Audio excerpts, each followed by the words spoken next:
Top 5 Tuesday here on Main Street Sports Today, presented by the Tennessee Orthopedic Alliance of Columbia. I'm Maurice Patton. That's Wade Neely. We are coming to you from the Lee Company studios of our respective homes. We have already survived a pre-show scare, but we're here in one piece, and we're here for the next 2 hours discussing sports topics of local, regional, and national interest. So glad to have you along for the ride. Wade, good Tuesday. Good Tuesday to you, my man. Looking forward to a good show. Got a great guest lineup.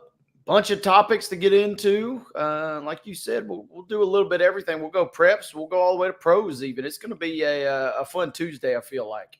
Preps to pros, as Blaine Keller reminded us in your stead last Tuesday. Yes, we will. We've got some preps to cover. We've got some pros to cover and everywhere in between. So it's going to be fun. In the next hour, we will visit, as we typically do on Tuesdays, with the Blue Raider voice, Chip Walters. Pretty quiet on campus, I would think. But yeah, Chip's got some stuff he's supposed to report back to us on from last week, though, Wade. Well, you weren't here last week. Gave him some homework, it sounds like. We did. We gave him some homework, gave him a summer assignment, and so we'll see how well he did with that. In the next segment, we will be visiting with John BRICE of footballscoop.com, because college football is never off limits, right? Always something to get into with CFB, and always kind of something to talk SEC, but even some national news going on. Absolutely. So looking forward to speaking to John BRICE in the next segment, and again, Chip Walters in the next hour, the pride of the Dimple. So we'll get him in, and we'll be talking some Braves, be talking some Major League Baseball. There was a basketball game last night, right? Oh, yeah. Yeah. Yep. Probably need to talk a little bit about that. NBA season has come to a close, but fear not, Mo, because free agency began at midnight. So we're off and running into free agency. Well, now. there we go. So there we go. never, Also, never the big three is cranking up, right? That I could not tell you, but I assume so. I think I saw a schedule. That's usually a little lower on my topics list, but I do think they get cranked up at some point. Because they're coming to Nashville, if I remember correctly, again this year. Okay, that should be interesting. Okay, can never go too long without some portal news, and this is going to be interesting when we get into this. And as we said, going from preps to pros, we've had a couple of area high school football players decide where they will be pursuing their collegiate football careers. So looking forward to discussing that here before we go off the air. So a lot to get to. We should probably start by getting to yesterday's results, such as they were, and today's schedule, such as it is, on the rundown. This is the rundown. Tuesday rundown, boys and girls. We kick things off with a score from Major League Baseball last night as the Braves defeated the Tigers. Low scoring game, but Atlanta wins it 2-1 to cap your MLB scoreboard of rooting interest there. WNBA action last night. Minnesota, the Lynx are playing very well this season. They picked up a 90-78 win, knocking off Dallas. Good win for the Lynx last night to cap our scoreboard. Today's action at 6:20, the Tigers and Braves continue their series down at Truist Park. That's a 6:20 first pitch. You can see it on Bally Sports South. At 7:10, Houston opens its series at, well, it's not Comiskey Park anymore, but on the south side of Chicago, taking on the White Sox. Again, that's a 7:10 start. At 6:35, the Sounds open a 6-game series at First Horizon Park against visiting Durham. WNBA action at 6. It's the Los Angeles Sparks at the Connecticut Sun. Again, that's a 6 o'clock tip. You can see it on NBA TV. And at 9 on CBS Sports Network, it's the New York Liberty at the Phoenix Mercury. That, ladies and gentlemen, is your rundown.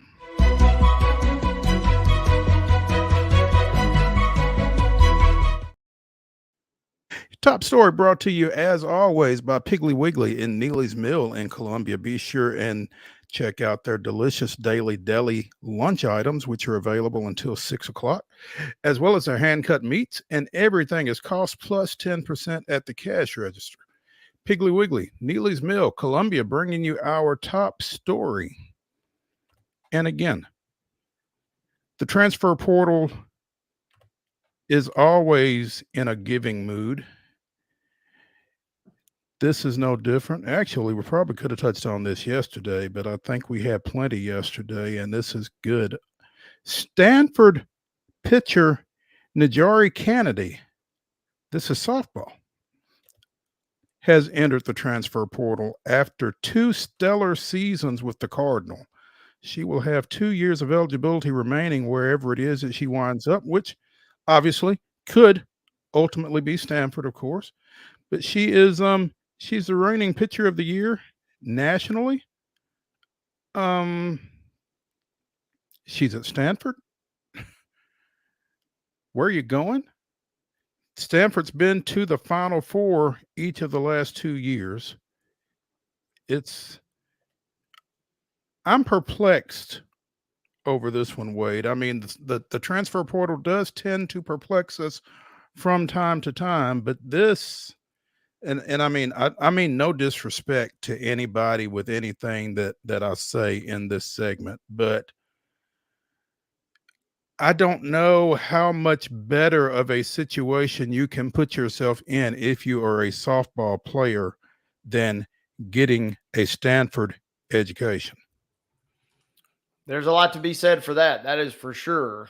And that is definitely one way to look at it, is that degree in a world where degrees seemingly mean less and less. That's one that still carries a lot of clout, it feels like. So that is certainly a head scratcher. The only, the 2 immediate thoughts that came to mind was, number one, maybe move back a little closer to home, which, as fate would have it, is smack dab in the middle of Topeka, Kansas, and conveniently located close to Oklahoma.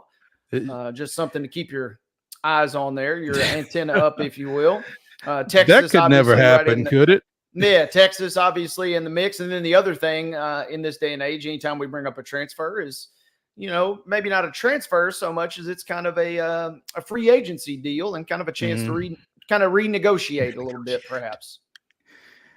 There is that, and that is certainly to be considered. And I don't know what NIL situations are in softball, particularly at the top of the softball pecking order, which is where Stanford, Oklahoma, and Texas all reside pretty much. So, maybe this is a renegotiation situation. It's she has got to be the number one player in the portal, I would think. She gave up 5 earned runs in 26 innings of 4 Women's College World Series games. And she is just generally recognized as the best pitcher in the country. So, and I wonder, Stanford situation, they're going into the Atlantic Coast Conference next year. A lot of cross-country travel. I mean, maybe she just didn't want to do that. I don't know. It's odd to me, but I mean, I have said throughout, and I will continue to say, this is those players and their families' decisions to make, and I'm not disrespecting it. It just, from where I sit, it seems a little odd. Yeah, it does seem, I suppose, odd for sure. And that's kind of where I'm wondering, Mo, is getting back closer to home maybe, but also, wink, wink, just maybe landing at the dynasty of college softball. I mean, that would seem like a natural potential fit, kind of best of both worlds situation. Maybe make a little extra cash in the deal as well and play in the SEC. I'm not real sure. And then, as you mentioned too, I mean, we could look at a situation where all this is kind of just testing the waters, and then maybe get a little bit bigger bag and end up back at Stanford next year. Yeah, maybe Stanford just needs to show a little more love. I don't know, Yeah, but come up off the cash, Cardinal, a little bit. you know, Oklahoma just seems so cut and dried here that you know it seems so obvious that maybe it's too obvious. But I mean, they are the four-time defending national champion, so it's almost like they get their pick of the litter at some point, and so maybe it is that simple. I don't know. But Texas obviously in that mix too, so that would be another possibility if you kind of go with the get closer to home, but also mhm. play for a top tier program. That seems like that certainly could be a good fit, or maybe just abandon the West Coast entirely and maybe move on into the Southeastern Conference in earnest, if you will, and kind of transfer to a program kind of already in the SEC before these two arrive. Mhm. Yeah, Florida is mentioned in an article on the Sporting News on this, as well as Texas and Oklahoma. And we talked about this last year when Laura Mueller left Middle Tennessee State and went to UT.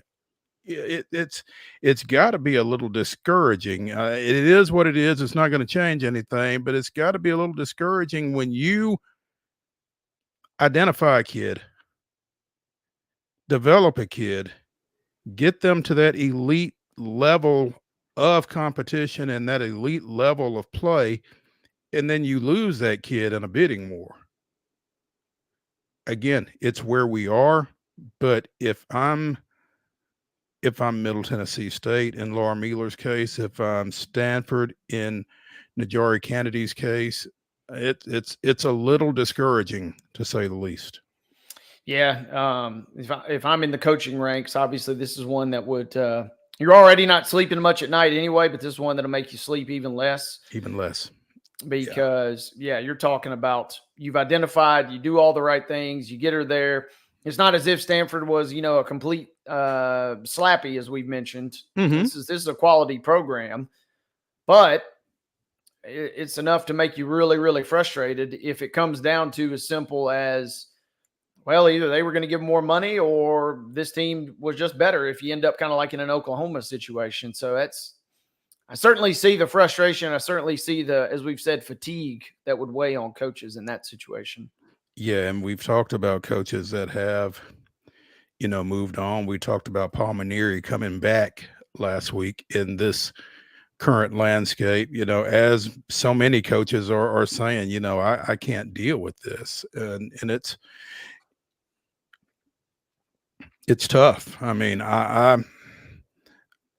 again, I'm for the athletes. I want the athletes to have their freedom of movement. I want the athletes to secure the bag, but at the same time, I can see where this would be discouraging and even maddening for the coaches of those programs that are losing those players. So I really feel like, anyway, I'm pretty objective about the situation. I mean, the kids for so long have not been able to either you know, benefit necessarily from their abilities, or B, have that freedom of movement.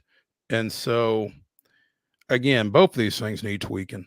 And I don't think there's anybody that would tell you otherwise. But I think the situation probably is better now than it was 5, 8 years ago, both in terms of NIL and the transfer portal, because, you know, movement was so limited before, and having to sit out and having to get, waivers and permission from the school that you're leaving and that kind of thing. And you ran into, you know, petty coaches, petty administrations that, no, we're not signing anything. And, the whole thing. So I think it's a better situation. It's a more athlete friendly situation for sure. Maybe it's too athlete friendly.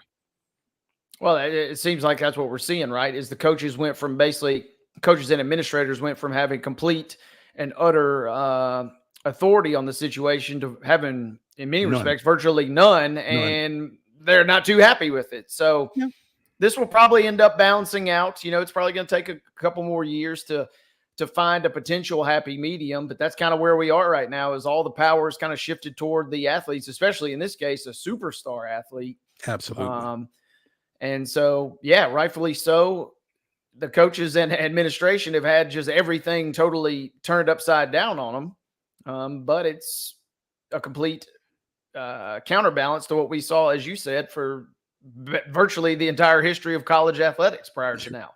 Yeah. And again, I don't know what NIL is doing in softball. I don't know what's out there. I don't know what the going rate is for the top pitcher in the country. I guess we're about to find out. But some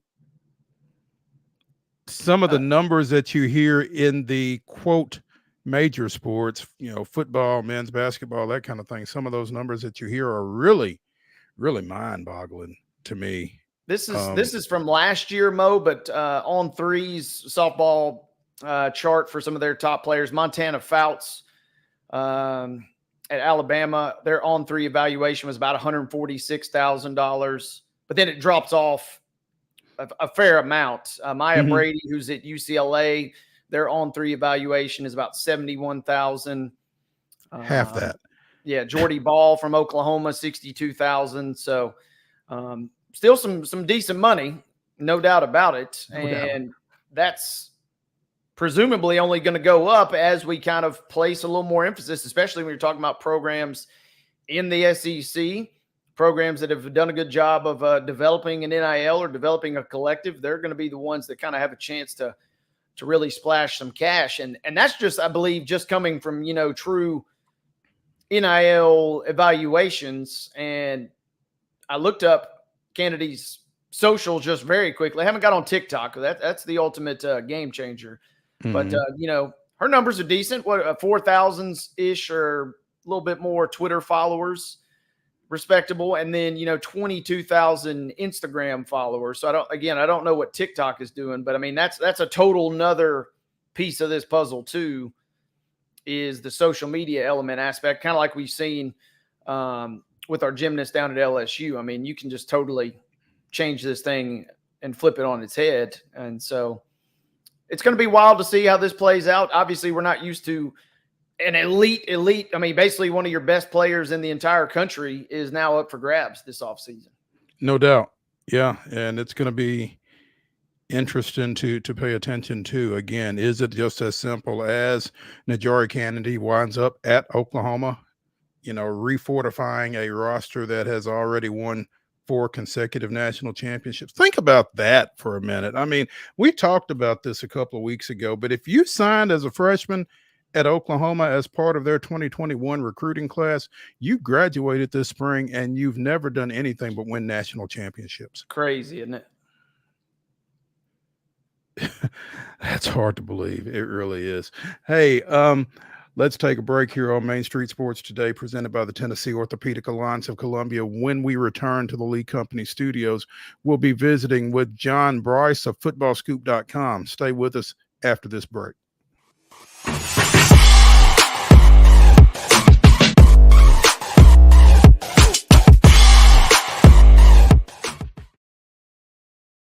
Wild horses are coming to Franklin. The Mustang Heritage Spectacular. 4 days of celebrity freestyle, liberty training, trick riding, and extreme Mustang makeover. Plus the shopping. Over 100 vendor spaces with clothing, food, home goods, and things you can't find anywhere else. All that and celebrity signings at a music stage too. June 20th through 23rd at Williamson County Ag Expo Park. Don't miss a moment with a weekend pass. MustangHeritageFoundation.org for tickets. Hello, race fans, and welcome to Nashville Superspeedway. That's right, guitars and fast cars right here in Music City. This summer, NASCAR is back at the Nashville Superspeedway. Get your tickets now to watch your favorite driver take on the 1.33 miles of concrete chaos. Visit NashvilleSuperspeedway.com to lock in your spot June 28th through the 30th for the Ally 400 race weekend. Whether you're an athlete or a weekend warrior, when it comes to your performance, don't settle for anything less than excellence. We're proud to announce that Mid-Tennessee Bone and Joint Clinic is now Tennessee Orthopedic Alliance of Columbia, where we are redefining sports medicine and orthopedics. Tennessee Orthopedic Alliance's team of expert sports medicine physicians understands the unique demands of your body. TOA Columbia specializes in personalized orthopedic care, offering state-of-the-art treatments for everything from sports injuries to joint replacements. Learn more at toacolumbia.com. Custom Stone Handlers supplies over 600 distributors and suppliers with quality stone products. Along with River Stone, we produce and distribute over 100 building, landscape, and other bulk products. Our goal is to provide quality products, service, and partnerships to ensure our customers' success. We firmly believe that the measure of any person or company is how they treat other people and customers. Give them a call at 931-490-4990 or visit CustomStonehandlers.com. Nashville Sounds Baseball is back in Hit City for the 2024 season. Spend your nights and weekends at the ballpark with weekly giveaways, fireworks shows, throwback deals, live music, and more. Top talent will take the field at First Horizon Park against the AAA Minnesota Twins, Baltimore Orioles, Atlanta Braves, St. Louis Cardinals, Cincinnati Reds, and more. Tickets start at just $10 and are available now at NashvilleSounds.com. We will see you in Hit City. With Lee Company technology, the best handymen are hands-off. Lee Company techs have been using visual findings and other smart technology tools for years to add transparency and virtually take customers along. You see what we see, whether we're in a crawl space or on a roof. With Lee Company, technology helps us help you, no matter what's happening in the world or at your house. We thrive under the lights. A city of performers, putting on one heck of a show. Headlining night after night. Welcome to Smashville.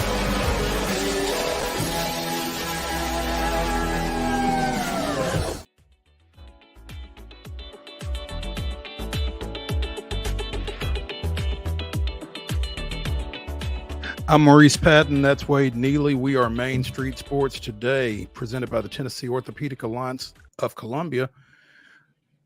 Never a bad time to talk college football, and anytime you can talk it with John Brice of footballscoop.com, it's a great time, and that's what we're getting ready to do here in this segment. John Brice, what's up? Mo, glad to join you. I appreciate the invitation as always. Hope you boys are doing well. We are doing well. I guess this is the time when you catch your breath, right? In theory, a little bit, but we're trying to launch some new features coming up over the next 6 weeks or so at Football Scoop, so that's fun. Still news out there, so we're still chasing some of that, and Deion Sanders seems to be the storyline that gives in perpetuity, and I'm here for it. So, no, not John. Did you know you'd ever be writing stories about Lil Wayne concerts and college football? I did not. No, that's a great question. I did not know that. But it's been fun to watch Deion's evolution since he arrived at Jackson State. I've written probably more about Deion than any other subject in college football since about the fall or late fall of 21. Like I said, it's been really fun. I think he's good for the sport. I think he is well-intentioned, and he certainly is a lightning rod who drives traffic. So I'm okay with all of those things. Good for the sport and well-intentioned. I think you would get some pushback on both of those. Not necessarily from me, but I'm just saying as I survey social media and that kind of thing, not everybody is on that page as it relates to Coach Prime. Yeah, you're right, Mo. There are some people who are not on that page, but I think if people in general are able to disconnect any personal biases that they may have just towards maybe his flamboyance or his personality, or maybe they still have maybe they were a huge Cowboys fan when he went to the Niners or vice versa, whatever. Maybe there's something deep rooted there. But I think he's good for it. I love what he has said consistently about NIL and what a sham it is right now, that it's not NIL, that it's almost overwhelmingly pay for play. I love his statements on that. He's a point. Look, we all know we would know Shador or Shiloh Sanders if they walked into my den or your studio right now. And that's what NIL is supposed to be. They have a name, image, and likeness, just like the Downs kid leaving Alabama and going to Ohio State after proving himself as one of the best defensive players in all of college football, freshman or otherwise, last year. He has an image, a likeness. Quinn Ewers now has that at Texas. Arch Manning is developing that. Those are true NIL opportunities. A lot of the rest of it is pay for play. He doesn't like pay for play. He insists they're not going to do that, but he does present his players with opportunities. And Shador Sanders, Shiloh Sanders, and Travis Hunter are three of the most paid college athletes right now. And again, they have the profiles to say that brands want to be associated with them because of those profiles. You make a heck of a point. He makes a heck of a point. How do we get NIL back to what it was intended to be? Do we get NIL back to what it was intended to be?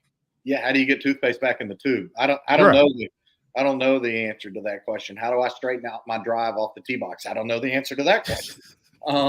So that's where we are. There are steps being taken. I think that revenue sharing and some of the other things that are on the horizon are steps to equalize it. I think you have to get coaches in agreement. And look, a lot of the coaches are in agreement that it needs regulating. Also, a lot of the coaches are in agreement that they're not going to say anything publicly because they don't want it to be used against them in recruiting. And if you've got maybe a certain high-profile coach in the SEC, what would normally be the SEC West, who's also a little bit of a lightning rod, and he's got a $12 million NIL salary cap, and maybe somebody else who has a famous last name who might be in a really key year at a quote-unquote SEC Eastern Division school, and he has a $7 or $8 million NIL salary pool. Well, you could say you want uniformity, but right now the advantage is the guy who has the deeper pockets. John Bryce joining us here on Main Street Sports today, and comes in hot as we expected. John, there was a development, I guess, that was kind of announced earlier today, a scheduling development. Ohio State will be taking on visiting Grambling in 2025, dropping UConn to make room for the Tigers. It strikes me as a lot like the Notre Dame-Tennessee State game from last year up at South Bend. What are your thoughts about these type matchups? What do you think about this matchup in particular? You know what? It's going to be a massively nationally televised contest. We don't know which network yet, probably Peacock, but it's still going to be a tremendous platform for Grambling. Grambling is the HBCU program that I most vividly remember from my youth. It's the one that I think arguably has the deepest, most storied tradition. And I got to visit with Eddie George because I live in South Bend. I think many of you know that. I got to visit with Eddie George when Tennessee State was here last fall. I visited with Eddie George subsequent to that. We had some great conversations about what it meant for Tennessee State to come to South Bend and come to Notre Dame. I'm a proponent of them. I was not a proponent of when Tennessee, maybe in 2011, became, I think, the last SEC school to play an FCS school. And it played either UT Martin or Montana early in a year, probably under Derek Dooley, after it had not played a 1AA FCS opponent since 1982 in the Citadel. And I was, I thought it was good for Tennessee that the Vols had not played a 1AA team or an FCS team. I still don't know that those are the best, but when they can be meaningful, if you're keeping the money in state or if you're giving an opportunity to an HBCU institution, again, Eddie George has lived a life in football that is a model and an inspiration to so many. And when he talked to me back in December when I was working on a feature story about his program, and we started talking about Notre Dame and me living in South Bend, and he shared how impactful it was to have brought his team here, how much it meant, how many good friends he now has who are connected to Notre Dame, then you hope that it's a similar experience for Grambling at Ohio State. So it's not a great game for fans from a competitive balance standpoint, but I think it's a great event. Yeah, big for visibility, if nothing else. John, you mentioned Notre Dame a couple of times, so I got to ask you, I'm kind of scratching my head. I didn't know necessarily what to make of Notre Dame potentially heading into this year, but it's Marcus Freeman's third season.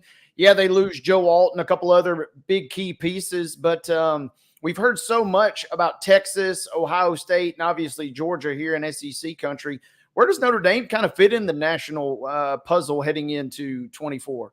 Yeah, great question. I think that anyone reasonable, anyone rational, and anyone who studies college football would tell you it will be a tremendous disappointment if Notre Dame isn't positioned to be one of those 12 teams in the college football playoff at the end of the year. They've got a little bit more manageable schedule this year than in recent years, particularly a year ago when they had Ohio State at home, when they had to go to Clemson, when they had to go to a red-hot Louisville as part of a stretch of like 8 consecutive games to open the season, including having flown over to Ireland to open their season over there and just having some really long travel. They open at Texas A&M. I think that's tough. I think that's probably a game when I do some local podcasts or do some other appearances. I think that's a game much more tough than a lot of people maybe close to the Golden Dome or who favor the Leprechaun want to acknowledge. I think it's a really tough game. I've been to College Station. I've been a sideline reporter at College Station. I was there like the second weekend of October a few years ago. It was insanely hot then. This is going to be the last Saturday in August. It's a completely different type of heat. And right now at South Bend, yesterday we had heat index of feels like 99. That's trust me, the aberration, not remotely the norm, not even in the depths of summer. And so I just think that stadium, Notre Dame will have never played in front of 110,000 fans like will be there that night. It's a night game. It's going to be insane. Mike Elko is a great coach. He nearly beat Notre Dame last year at Duke. I think that's a really, really tough game. They open at A&M. They close at USC. They've got a really manageable schedule in the 10 games between that. If they're 11-1, they'll host a playoff game. If they're 10-2, they leave a lot to chance.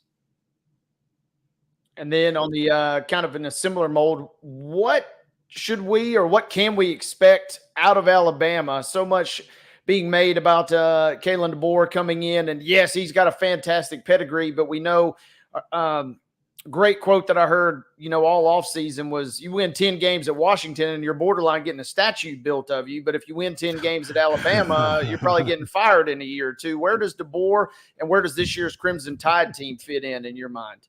Yeah, another really good question. Appreciate you, because I will say briefly, you touched on some of the top teams. I'm a firm believer that Texas and Georgia are the top 2 teams. I think they're both ahead of Ohio State at this point in time. I like the quarterback situation much, much better for both of those teams than I do for Ohio State where we are right now. Ohio State's really good at wide receivers, some other spots.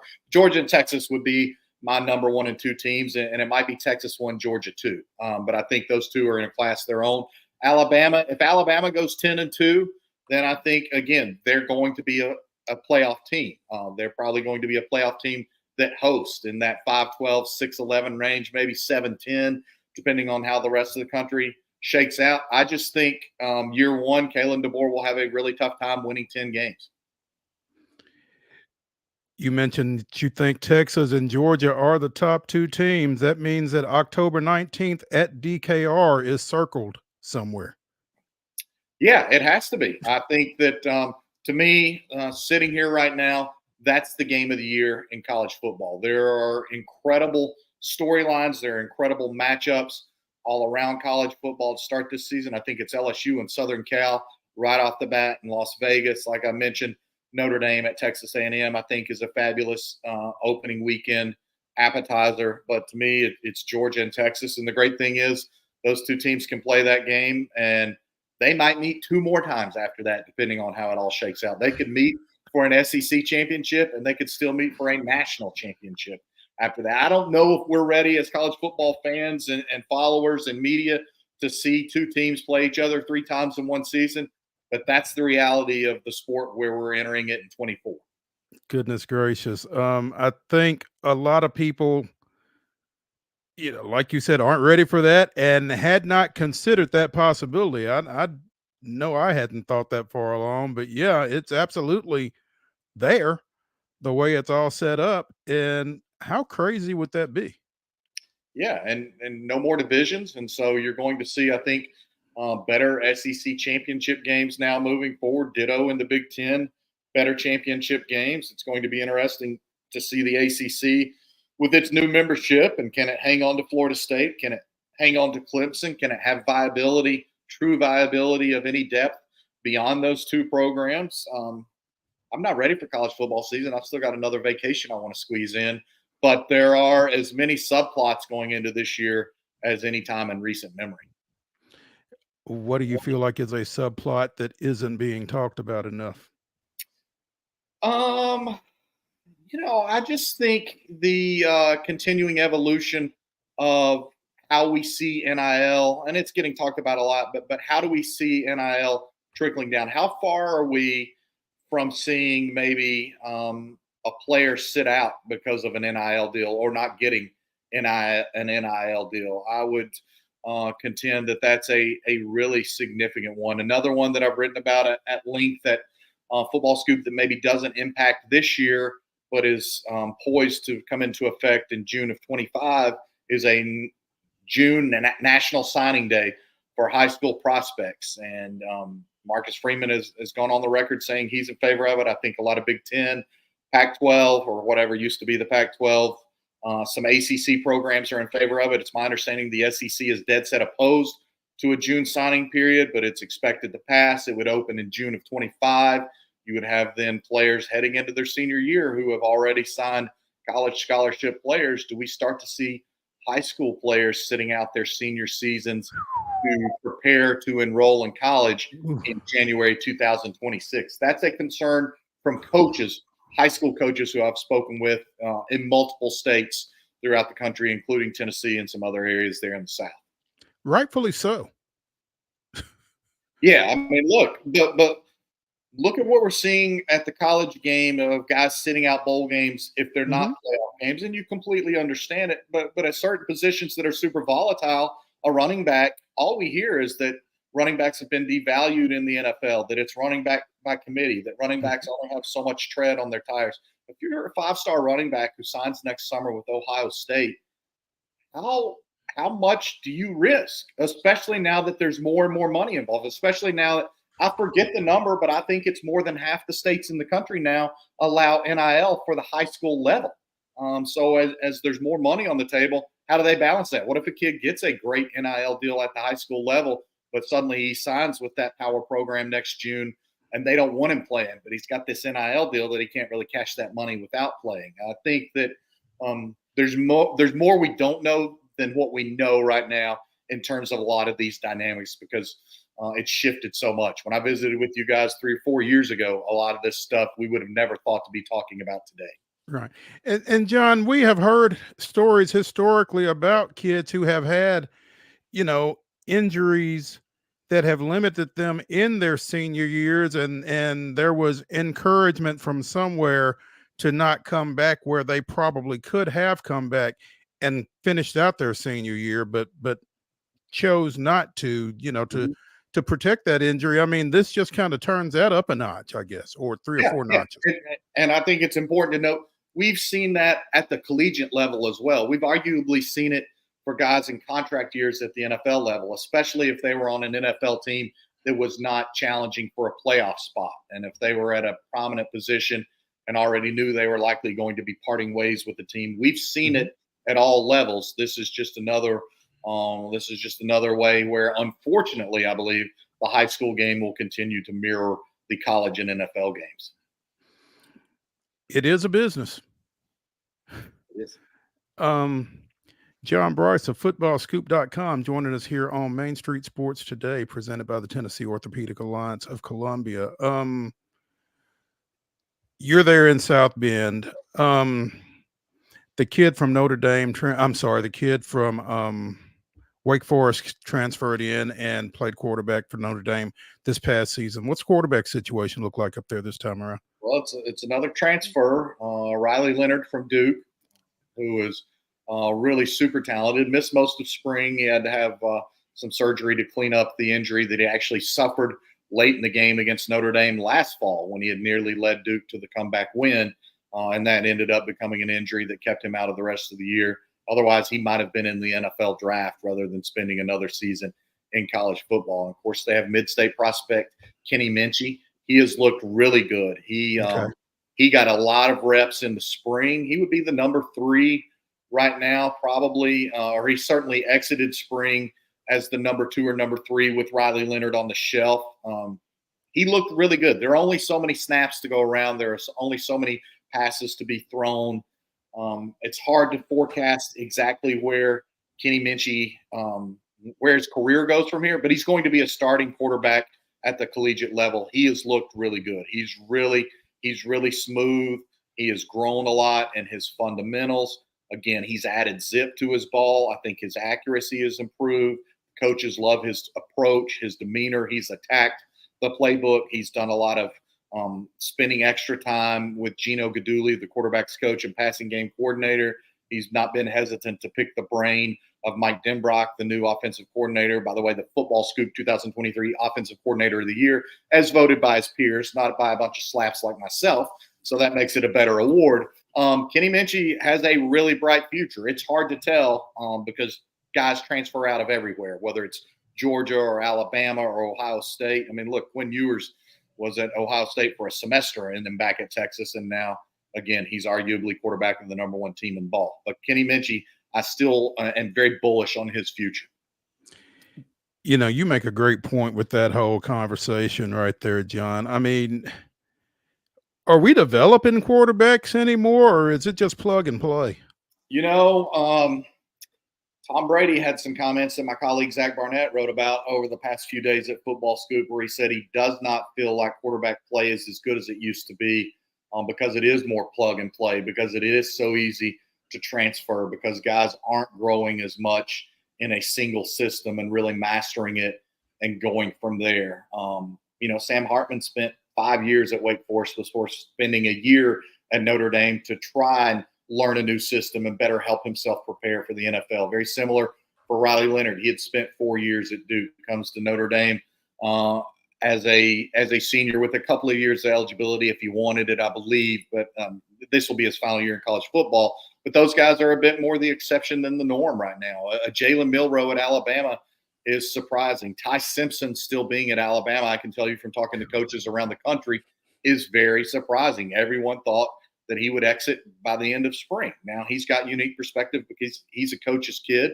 He's been very well coached his whole life. He's been exposed to some tremendous camps his whole life. He's a guy that Jim Harbaugh, maybe people have forgotten, offered him as a freshman. He was so impressed. And Jim Harbaugh was not just throwing out offers the way some programs do. But to your question, it's a completely different world. Guys don't have to sit and wait. And it's like in women's fast pitch softball at the collegiate level.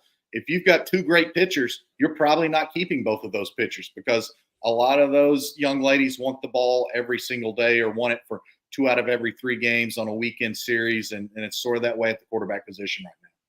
John, you mentioned the quarterback position. You mentioned the Michigan Wolverines. This is a team that returns a lot after winning it all last year, but they also obviously lost quite a bit, including their head coach. There's some question marks not only about their quarterback position, but their schedule is really tough, including that game versus Texas in week 2. How do you size up the Wolverines heading into 24? You know, much like Alabama, I expect a step back that we all see. I think that coaching transitions, then the quarterback transition at Michigan, they lost some very valuable offensive linemen. They lost a number of key players off their defense, the running back, a couple of wide receivers. So I expect Michigan to take a step back. I do. I think that Michigan's probably a 9-win team. I just think it's a much different schedule than what they're used to. And at least at Alabama, Kalen DeBoer has been a head coach at 2 big-time places already, at Fresno and then a power program like Washington. Sherrone Moore, as much as he's beloved and as bright as he is, and he is really heralded by his peers for how well he sees the game, he's never been a head coach before. And now you're all of a sudden a head coach in the Big Ten as the defending champs with a schedule like Michigan has never seen. John Brice of footballscoop.com joining us here on Main Street Sports Today, presented by the Tennessee Orthopedic Alliance of Columbia. You can find him on Twitter at John D. Brice1. John, we appreciate you spending some time with us. Look forward to catching up with you again soon. Yeah, boys, I appreciate it. Have a great summer. If I don't visit with you again before then, hope you and your families have wonderful 4th of July holidays. Thanks a lot. Thank you. We'll John. talk. When we continue here on Main Street Sports today, we'll talk a little baseball, particularly the Braves. Stay with us when we return to the Lee Company studio after this.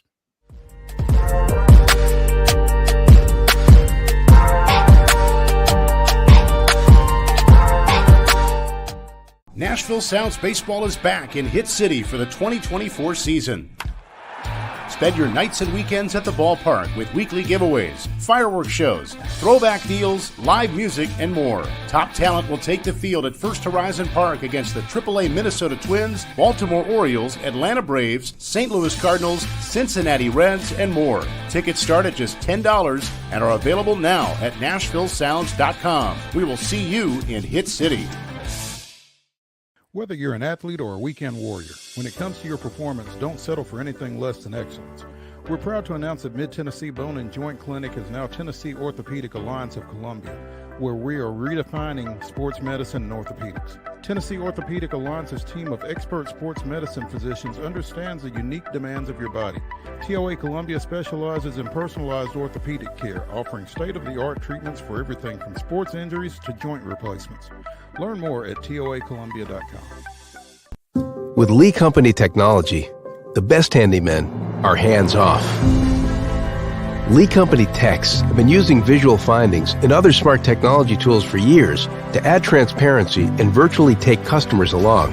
You see what we see, whether we're in a crawl space or on a roof. With Lee Company, technology helps us help you, no matter what's happening in the world or at your house. Jones & Lang Sporting Goods here in Columbia has been outfitting teams, officials, and anybody else from T-ball to college for 50 plus years. Be sure and check them out at 931-388-8060 or online at jonesandlang.com. Jones & Lang Sporting Goods, the look of a winner. Zion Christian Academy, zioneagles.org or 931-388-5731. You can schedule your appointment. Go tour their campus. It is beautiful over there, and you're definitely going to want to see it. Again, it's zioneagles.org. Give them a call, 931-388-5731, and schedule your tour today. Custom Stone Handler supplies over 600 distributors and suppliers with quality stone products. Along with River Stone, we produce and distribute over 100 building, landscape, and other bulk products. Our goal is to provide quality products, service, and partnerships to ensure our customers' success. We firmly believe that the measure of any person or company is how they treat other people and customers. Give them a call at 931-490-4990 or visit CustomStonehandlers.com. Piggly Wiggly, located in Neely's Mill Shopping Center, is Columbia's locally owned and operated Cost Plus 10 grocery store dedicated to serving the community with low prices and smiling faces. Piggly Wiggly offers fresh, hand-cut meats daily as well as daily hot plate lunches from their deli counter. You're certain to see smiling faces and a helping hand when you're here at Piggly Wiggly. Come by and check out our fresh produce, high-quality meats, and more. Down home, down the street, we'll see you at the Pig.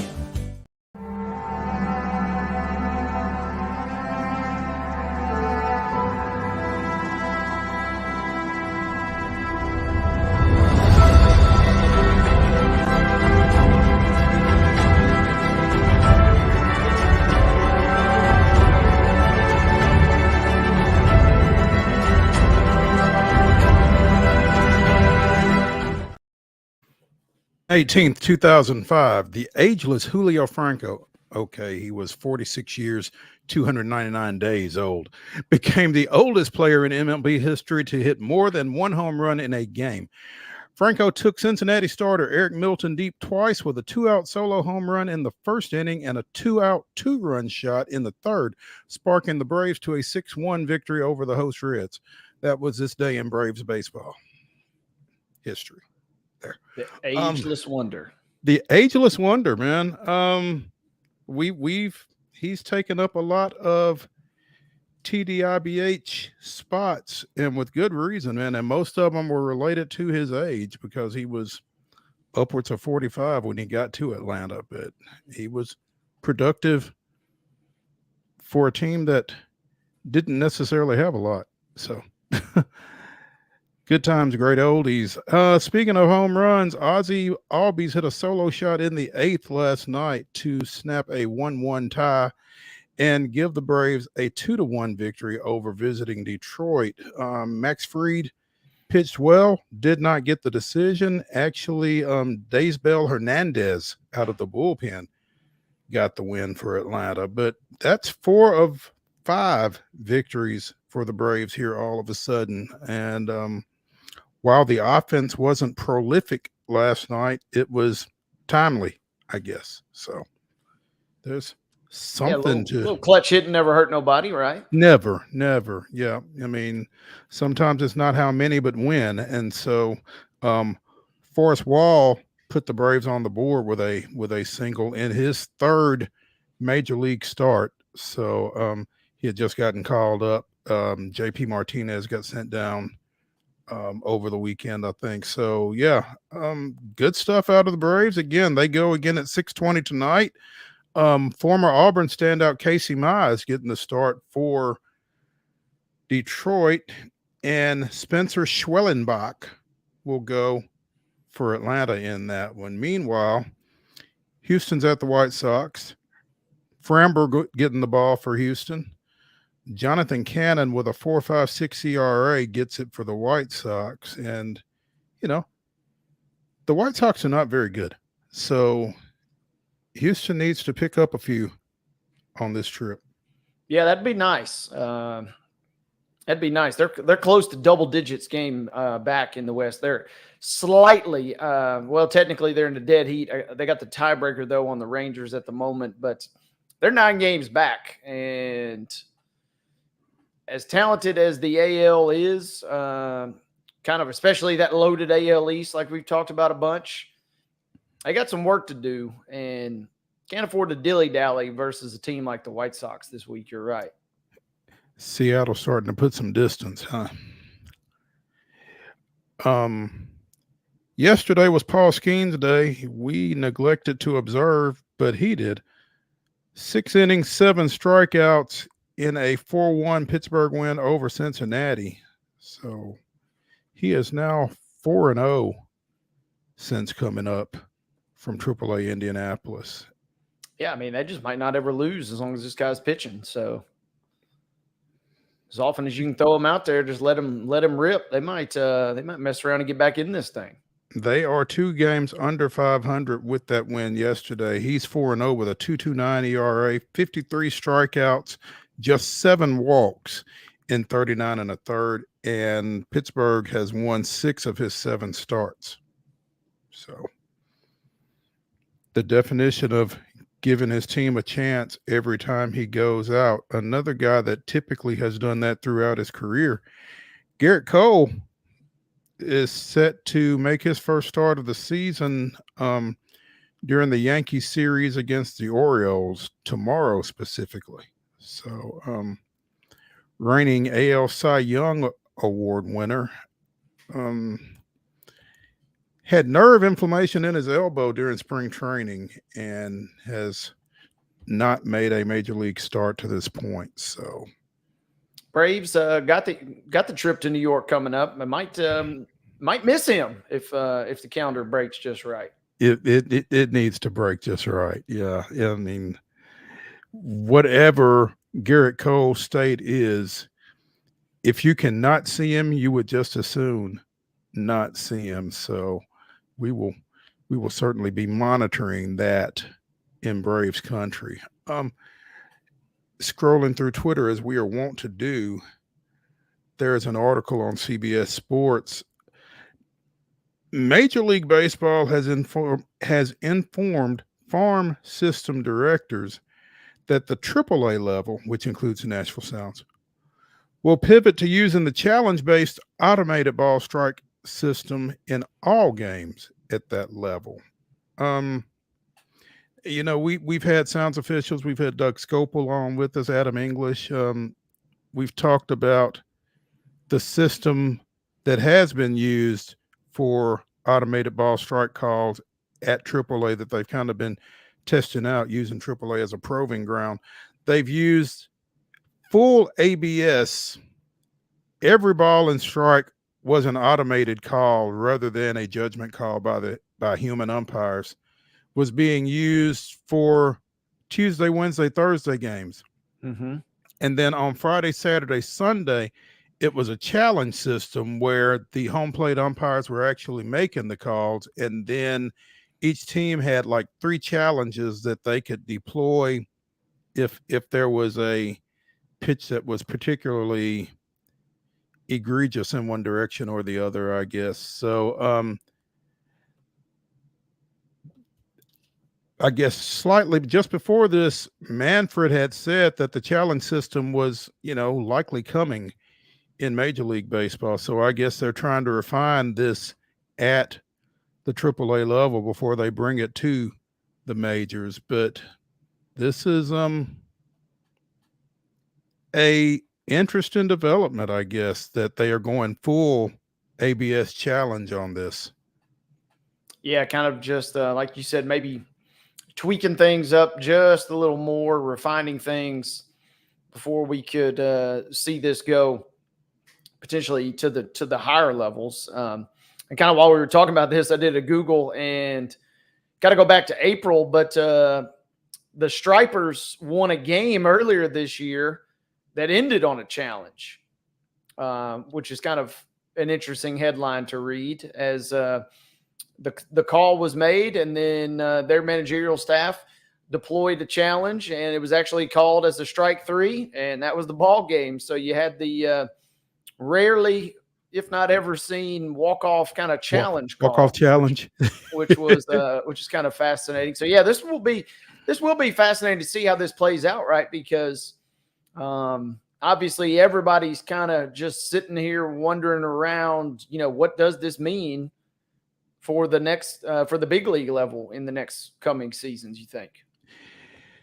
If the ABS challenge system is adopted in the minors, then the question becomes whether that will be on a permanent basis or as a stepping stone to the full ABS. How soon the challenge system might make its way to the MLB is uncertain, but the logistical challenges are substantial given that players and umpires are heavily invested in the process. Personally, I mean, and I've been to Sounds games where the ABS challenge system was in effect and where the full ABS system was in effect. I like the challenge better. I like the human element, and I don't think we're ever going to lose that. I don't think they'll ever go beyond the challenge system personally. I just think it works better, gives more of a flow to the game, that kind of thing. So I think we'll all, if we're baseball fans, be interested to see where that goes and how that develops. But I think the challenge system, as again, as we've talked to various folks about it, I think the challenge system has kind of emerged as the preferred system of ABS. So yeah, I'm keep with an you. eye on that. I feel like we're going to see full robots that fill in as umpires before we're likely to see the umpires we're not going to lose umpires, I don't think, until, we got full blown Fox style robots zooming around the park and making the calls. I think you're right. I think we'll see the humans around until, kind of like our guest coming up in a moment, until we don't. There we go. Nice segue there. Hour number 1 of Top 5 Tuesday here on Main Street Sports Today, presented by the Tennessee Orthopedic Alliance of Columbia, under our belts. When we return for hour number 2, we will be joined by the Blue Raider voice, Chip Walters. So stay with us when we come back to the Lee Company studios after this break.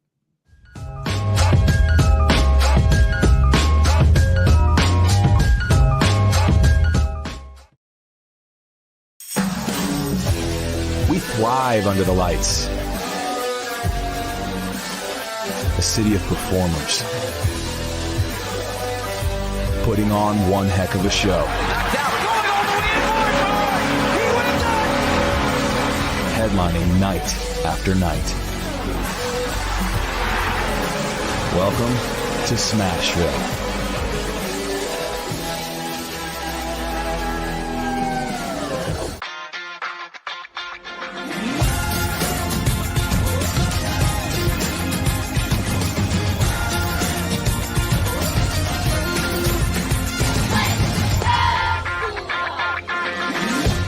Whether you're an athlete or a weekend warrior, when it comes to your performance, don't settle for anything less than excellence.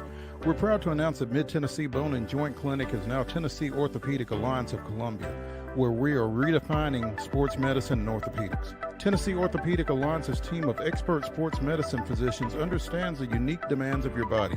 TOA Columbia specializes in personalized orthopedic care, offering state-of-the-art treatments for everything from sports injuries to joint replacements. Learn more at toacolumbia.com. With Lee Company technology, the best handymen are hands-off. Lee Company techs have been using visual findings and other smart technology tools for years to add transparency and virtually take customers along. You see what we see, whether we're in a crawl space or on a roof. With Lee Company, technology helps us help you, no matter what's happening in the world or at your house. Jones & Lang Sporting Goods here in Columbia has been outfitting teams, officials, and anybody else from T-ball to college for 50 plus years. Be sure and check them out at 931-388-8060 or online at jonesandlang.com. Jones & Lang Sporting Goods, the look of a winner. Zion Christian Academy, zioneagles.org or 931-388-5731. You can schedule your appointment. Go tour their campus. It is beautiful over there, and you're definitely going to want to see it. Again, it's zioneagles.org. Give them a call, 931-388-5731, and schedule your tour today. Piggly Wiggly, located in Neely's Mill Shopping Center, is Columbia's locally owned and operated Cost Plus 10 grocery store dedicated to serving the community with low prices and smiling faces. Piggly Wiggly offers fresh, hand-cut meats daily as well as daily hot plate lunches from their deli counter. You're certain to see smiling faces and a helping hand when you're here at Piggly Wiggly. Come by and check out our fresh produce, high-quality meats, and more. Down home, down the street, we'll see you at the Pig. Nashville Sounds Baseball is back in Hit City for the 2024 season. Spend your nights and weekends at the ballpark with weekly giveaways, fireworks shows, throwback deals, live music, and more. Top talent will take the field at First Horizon Park against the AAA Minnesota Twins, Baltimore Orioles, Atlanta Braves, St. Louis Cardinals, Cincinnati Reds, and more. Tickets start at just $10 and are available now at NashvilleSounds.com. We will see you in Hit City.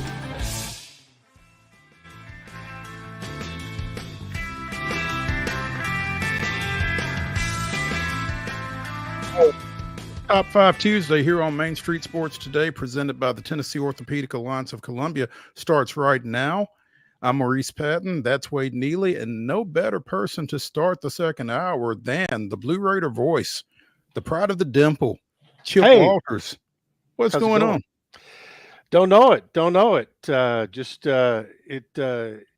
It is a hot, kind of overcast afternoon here in the borough today, but it has been kind of a one of those. We haven't even officially gotten to summer yet. When that comes, Thursday afternoon? I think so. And one of the, I guess it was the morning weather this morning, predicted that, I think it was tonight, that we were going to have the highest low temperature on this date ever, or something like that. So it'll be a warm, muggy night wherever you might be in the mid-state. You know what's messed up about that, Chip, is somebody told me a couple weeks ago that the Farmer's Almanac had said it was going to be kind of a mild summer, but very wet. And at the time, we were in the midst of like a crazy number of days of rain. And I was like, I don't know, that don't sound too great. Now all of a sudden I'm thinking mild and wet sounds kind of all right now. Well, we everybody's grass still looks good because we did get so much rain, and there were, the showers that popped through yesterday or the day before. There were, we got zero here.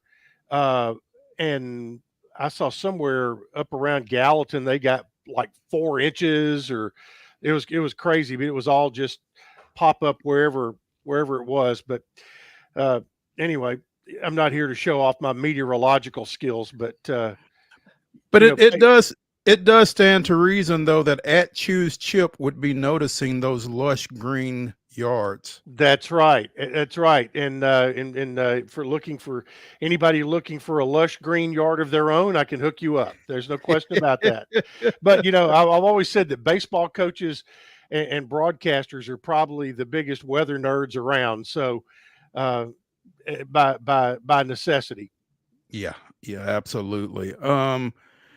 Chip, what is going on in Murfreesboro other than the heat? Hey, you were supposed to get over to the rec center and check out some hoops last week and report back to us on something. Well, I did. They actually worked out in Murphy Center, Okay.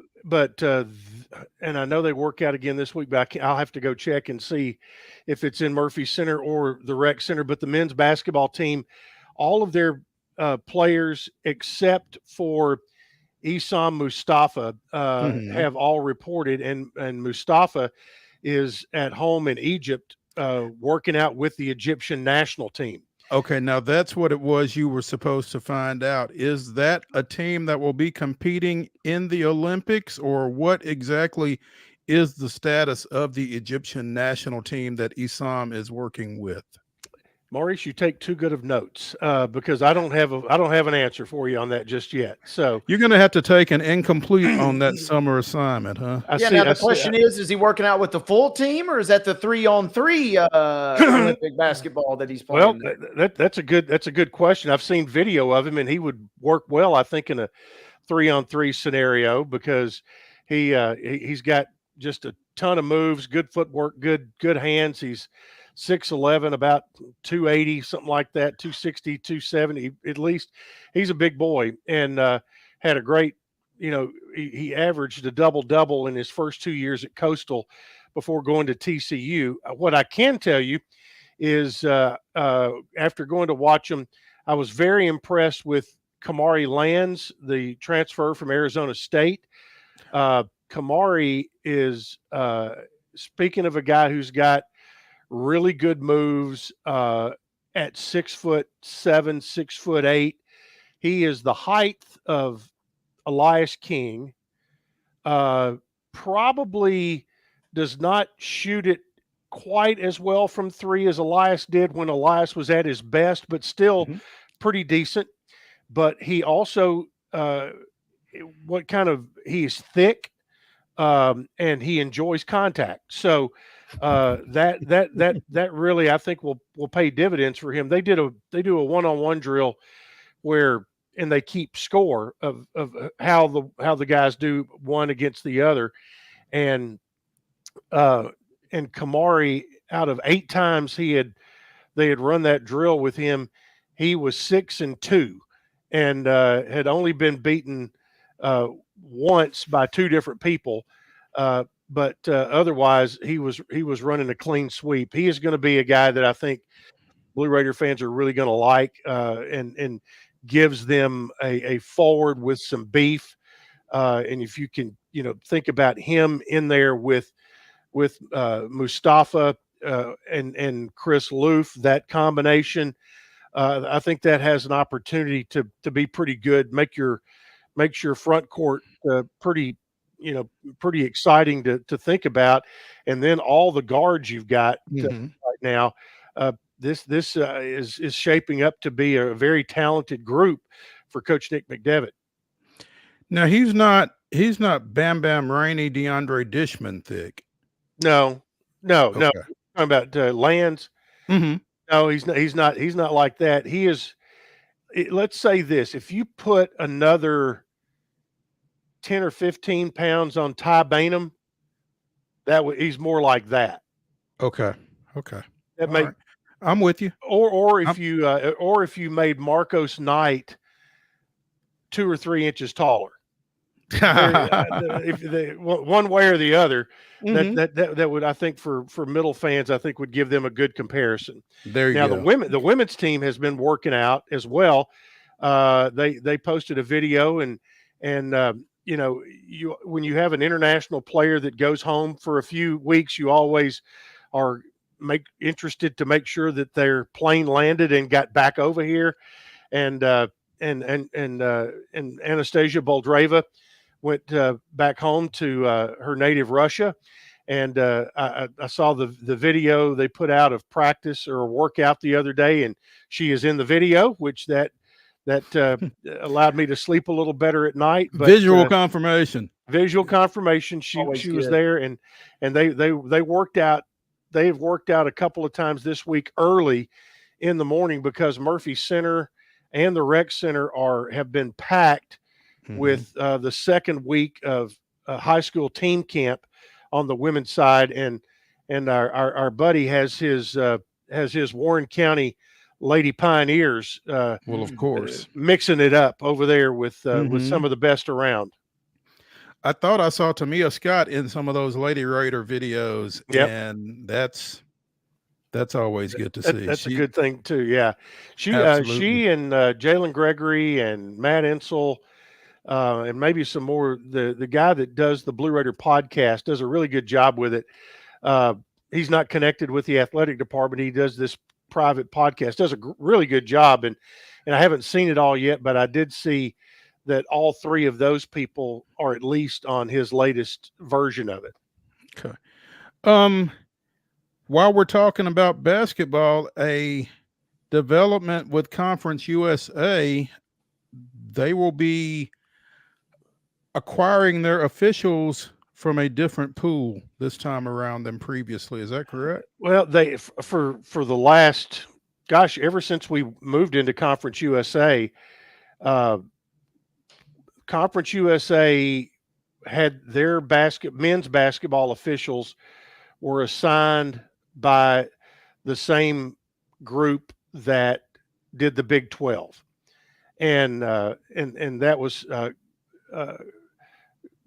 that they had the Big 12, I think the WAC, Conference USA, but each one of those big officials groups does several leagues. It's my understanding that they are, or Curtis Shaw had been the assigner in that group there. Whatever went down, and Conference USA has decided that they're going to they're going to go back to, or go to the SEC assigning group. Mike Eads now does the assignments for the Big 12. The SEC has a similar group of schools.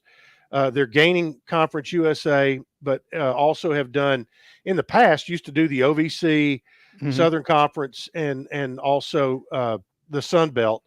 But the thing is, the fans will likely not notice much different at all, because most of, I would say, 85 to 90% of the guys who are in the Big 12 pool are now in the SEC pool as well, and get assigned by both of those leagues for different games and different dates and all of that. So it is a little bit of difference, but there may be some of the younger officials that we did not see in that were assigned when we were with the Big 12 officiating group, that that were part of the SEC group working their way up, that we'll probably see on some non-conference and maybe Saturday conference games. So we'll see.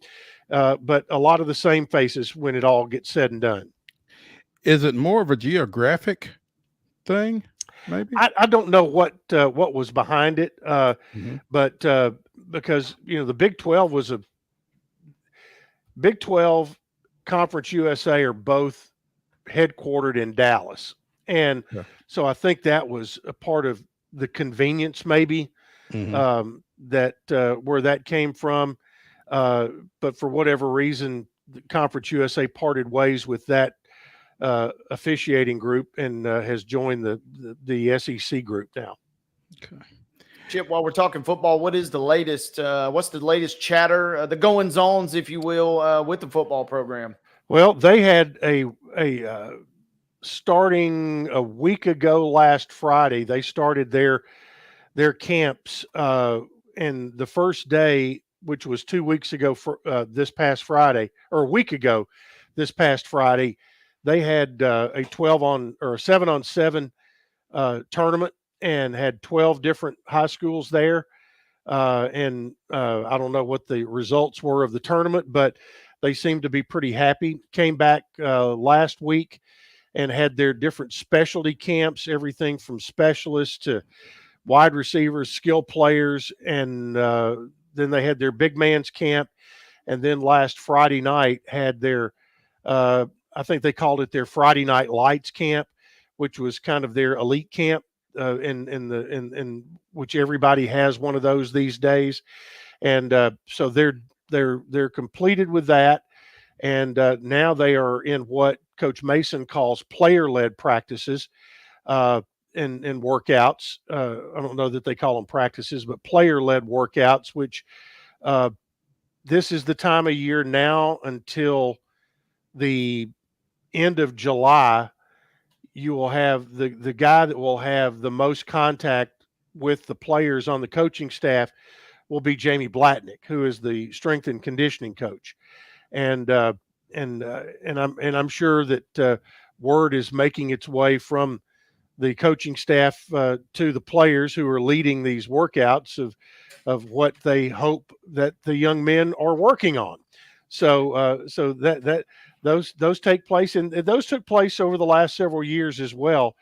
And Scott Schaefer, I think 2 summers ago, really made a big deal about how well the leaders, in particular on the defensive side of the ball, then like Reed Blankenship and some of those guys, how what a good job they did of leading those player-led workouts. And now you've got Nick Vattiato, who is an absolutely stand-up guy on the offensive side, and making sure I'm sure he's making sure his offensive linemen are going through some drills because they'll be his best friend as they move along.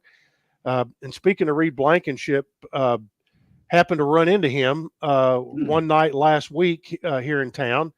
He was out having dinner, and I didn't even see him. But as he was leaving, he stopped at where I was and said hello. He goes, I said, man, I didn't even see you over there. He goes, oh, I heard your voice. He goes, I had to stop and say hello and all that, but he's doing good. Looking forward to getting back to Philadelphia, and just, has gotten entrenched in the whole Eagles situation, but still just the same good dude that he's always been from Athens, Alabama.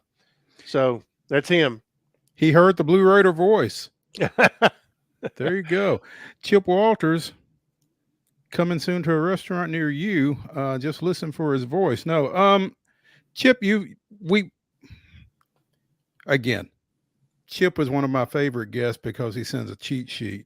And one of his mentions here is MTSU has 14 football players on the Phil Steele /Athlon lists. Is that for All Conference USA? Yes, preseason All Conference USA. And I'll go real quick. We'll tell you first team selections: linebacker Parker Hughes, long snapper Brody Butler, and tight end Holden Willis were first team on one or the other. Running back Brian Bruton, who is a new face to the program, was a second team selection. Omari Kelly, who really showed out in the spring game. He's a wide receiver transfer from Auburn, second team all conference. Nick Vattiato, Holden Willis, Devin Curtis were on Phil Steele's third team. Athlon's third team had Frank Pizant, offensive lineman Julius Pierce, linebacker Drew Francis, and Devin Curtis. And there is a fourth team, and fourth team members for Phil Steele were Brendan Harris, who's a safety and a transfer, place kicker Zeke Rankin, whose dad will be going into the National High School Hall of Fame in about 2 weeks. Punter Trey Turk and cornerback Tyrell Raby were on Athlon's fourth team. So that whole list is on GoBlueRaiders.com, but that's a pretty good number. And in particular, when you have a handful of those that are guys who have not played in this league, but are guys who the Athlon crew and Phil Steele know well enough from their previous stops to say, hey, these are guys who are going to come in and make some noise in Conference USA. Their reputation precedes them. Chip, you mentioned tight end Holden Willis, and is that accurate, I guess, for lack of a better phrase? I mean, I know he's a big-bodied wide receiver, but is he actually going to be lining up in this down offense, inside, or in this offense, he will be a tight end. But that tight end, whether he is tight to the line of scrimmage or looking more like an H-back or a slot receiver, Holden Willis is just, he's just an incredible football player. Man, let me tell you, I saw him when Greenback played in the state finals up at Tennessee Tech one year. I was going to say he set the Class A record for touchdowns that year, his senior year at Greenback, and Kelly Holcomb and I had that game on television. Okay, and he was our featured player for Greenback going into the game, and his mother told me that year, number one, they won the football championship. Their basketball team, which Holden was a part of, made the boys state tournament, and their baseball team won, which he was a part of, won the state baseball championship. Wow. So, and he was, a starter on all three. So he's a fantastic athlete. Signed with South Florida out of Greenback, is that right? Yep. He was at South Florida for a couple of years and is back here and seems to just be loving life. And his mom and dad are really happy that the drive to come watch him play is probably about a third of what it was trying to drive to Tampa from East Tennessee. Of course, now once you get there, it is Tampa, but still, it is Tampa, and then there is St. Pete and Clearwater.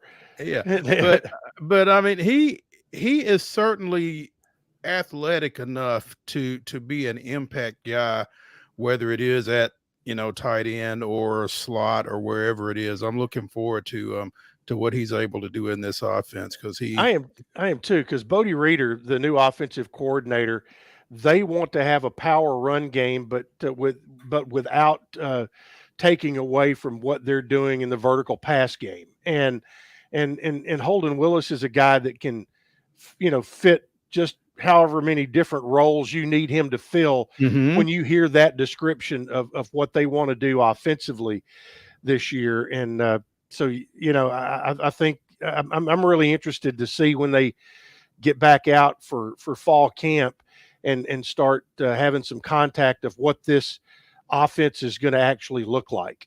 Yeah, should be fun. Chip Walters, the Blue Raider voice, joining us here on Main Street Sports today. You can find him if you're not already following him, and I can't imagine that you're not, but you can find him at Choose Chip on Twitter. Yep. And if you're buying or selling, give him a shout. I love coming down to the Dimple and doing some work down there. One couple things I want to make sure we mention. Payne Denman. Oh yeah, Payne Denman, former Blue Raider golfer, now assistant Blue Raider golf coach to Mark McIntyre, won the Tennessee State Amateur last week out at Tennessee National, and this is the fourth different TGA title that he's won. Wow. So, going back to his days at what, DeKalb County? Is that right? Yeah, I think that's right. And he has been terrific, and now he is in the golf coaching business and has been a huge asset to Coach McIntyre. But he is, I think he pretty much led it most of the way last week and ended up shooting 14 under, and brought home a title. So does that really give tickle for him? Does that give you a little extra street cred with your guys? I would think so, wouldn't you? I mean, it would be like bragging. Yeah. It'd be like, Nick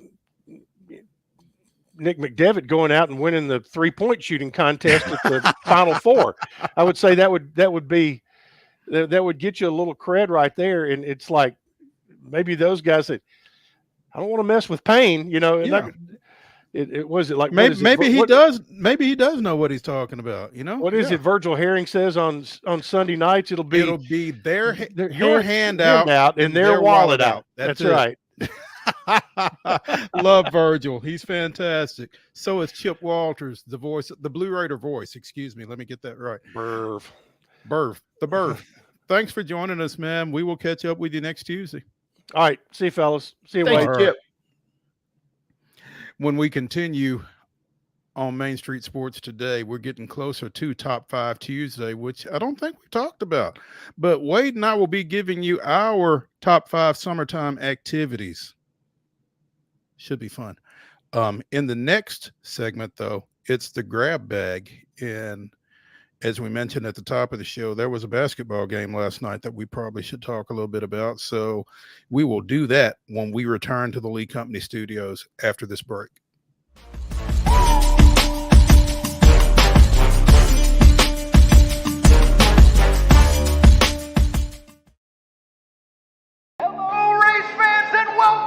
Nashville Super Speedway. That's right, guitars and fast cars right here in Music City. This summer, NASCAR is back at the Nashville Super Speedway. Get your tickets now to watch your favorite driver take on the 1.33 miles of concrete chaos. Visit NashvilleSuperspeedway.com to lock in your spot June 28th through the 30th for the Ally 400 race weekend. With Lee Company technology, the best handymen are hands-off. Lee Company techs have been using visual findings and other smart technology tools for years to add transparency and virtually take customers along. You see what we see, whether we're in a crawl space or on a roof. With Lee Company, technology helps us help you, no matter what's happening in the world or at your house. Piggly Wiggly, located in Neely's Mill Shopping Center, is Columbia's locally owned and operated Cost Plus 10 grocery store dedicated to serving the community with low prices and smiling faces. Piggly Wiggly offers fresh, hand-cut meats daily as well as daily hot plate lunches from their deli counter.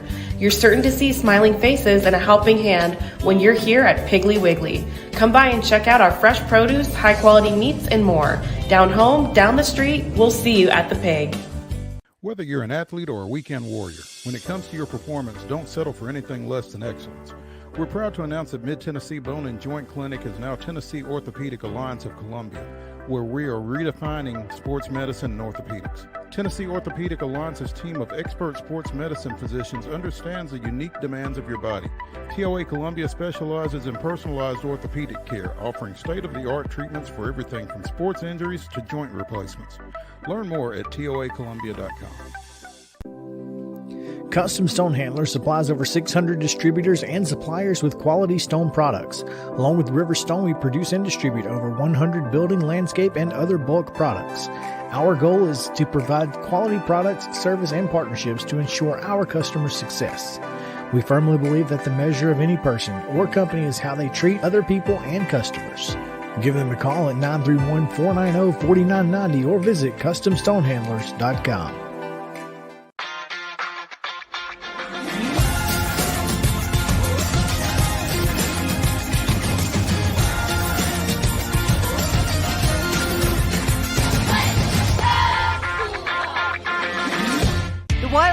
Are coming to Franklin. The Mustang Heritage Spectacular. 4 days of celebrity freestyle, liberty training, trick riding, and extreme Mustang makeover. Plus the shopping. Over 100 vendor spaces with clothing, food, home goods, and things you can't find anywhere else.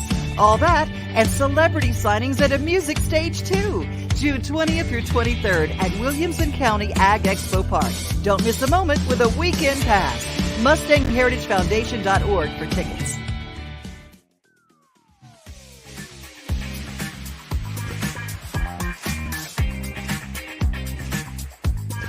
Top 5 Tuesday here on Main Street Sports today, presented by the Tennessee Orthopedic Alliance of Columbia. As we mentioned at the end of the last segment, our final segment of today, Wade and I will give you our top 5 summertime activities, even though it's not officially summer till Thursday, allegedly. But right now, yeah. Tough time believing that. I'm kind of struggling with that when given the meteorological information that Chip passed us just now about the record low and that kind of thing for today. So yeah, It's hot outside, but It's not summer hot, but it's hot.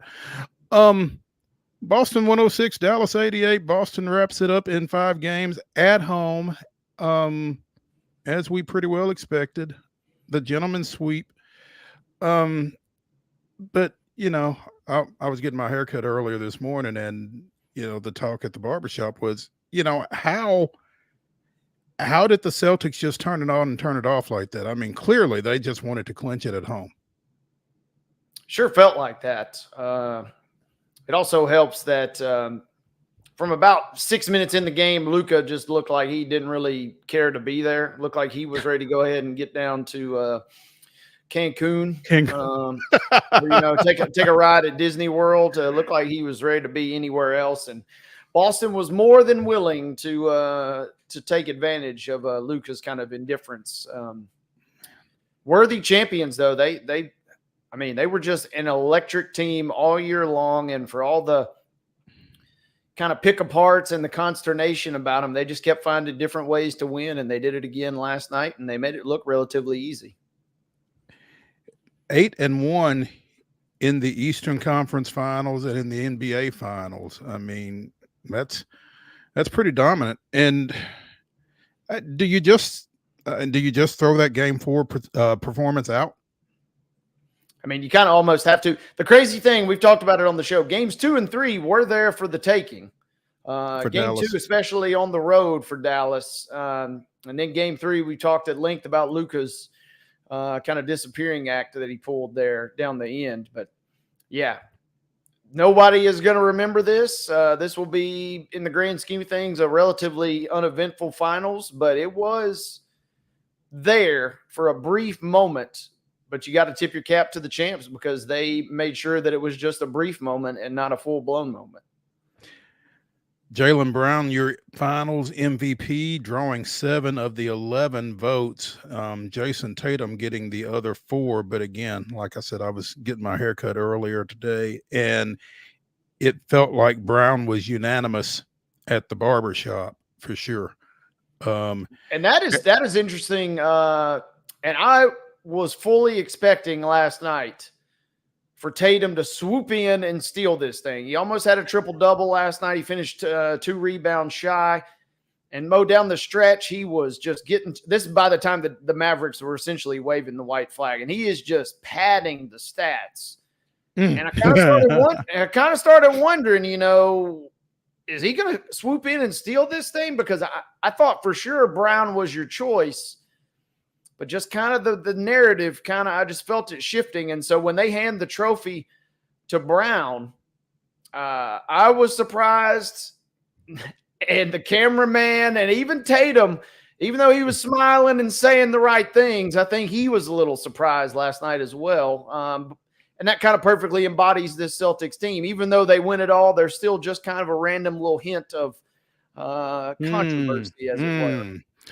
Brown averaged 20.8 points, 5.4 boards, and 5 assists in the final series, and was the primary defender on Doncic. So, and that's the thing that I was afraid was going to get overlooked. If you just glance at the stats, you might see Tatum last night, and in a closeout game, to win the series, you might just give it to him. So I was very surprised that it didn't end up that way, and then also. It kind of just reaffirmed, just made me feel good about the process, the way it played out. You could also make a really good case for Drew Holiday, who Giannis, in a roundabout way, basically shipped out of town.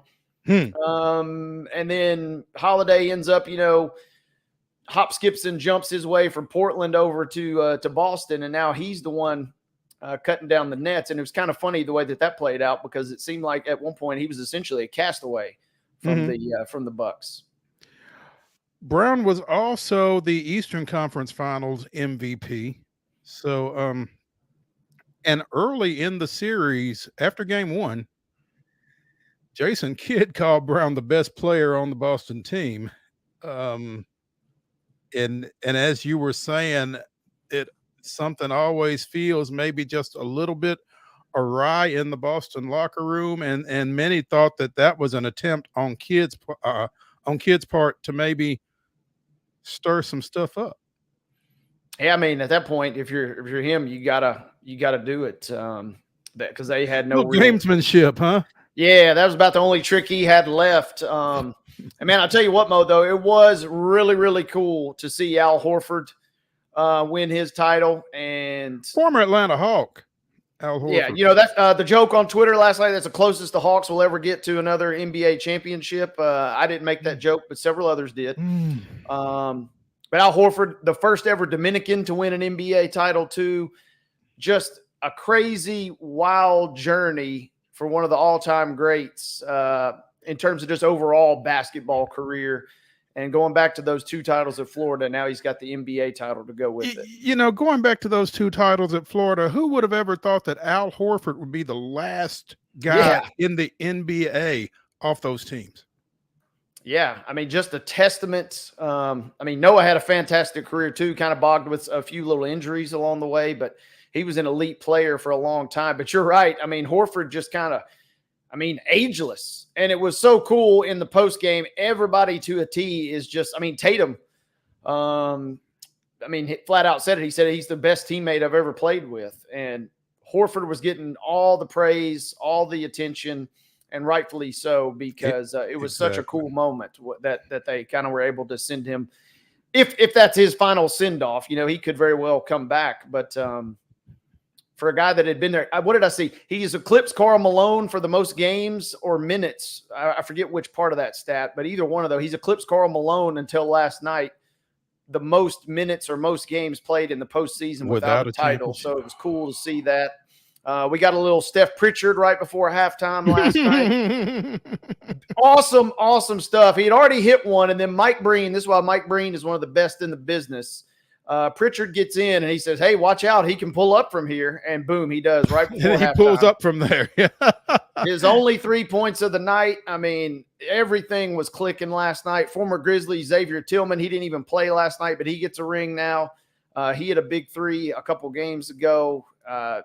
Porzingis got in. Vanderbilt got represented with Cornette getting a couple minutes down the stretch.